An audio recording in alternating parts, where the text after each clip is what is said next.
বন্ধুরা, আবার একটা রান্না নিয়ে চলে আসলাম।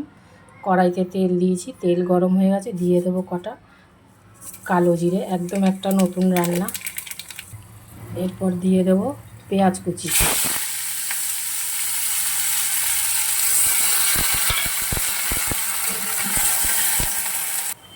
এখানে আমি মশলা করে নিয়েছি আদা, রসুন, পেঁয়াজ আর কাঁচা পাকা লঙ্কা, টমেটো। এবার মশলাটা দিয়ে দেবো। দেখো পেঁয়াজটা ভাজা ভাজা হয়ে গেছে।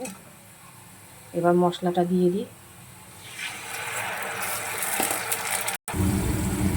দিয়ে দেবো একটু কাশ্মীরি লঙ্কার গুঁড়ো আর দিয়ে দেবো হলুদ। এবার চলো মশলাটা একটু কষিয়ে নিই। দিয়ে দেবো লবণ। লবণটা একটু পরেই দিলাম।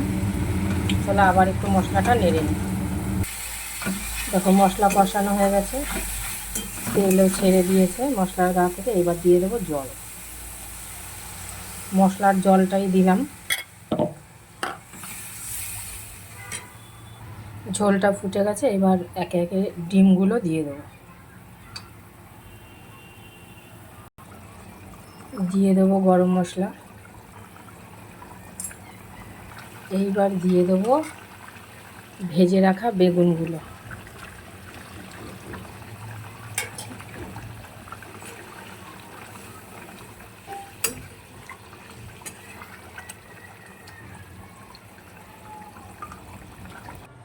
দেখো হয়ে গেল বেগুন দিয়ে ডিমের কারি। তোমরা এইভাবে রান্না করে খেও, দারুণ একটা রেসিপি। তাহলে আজকের মতন রাখলাম, পরে আবার কোনো একটা ভিডিও নিয়ে চলে আসবো।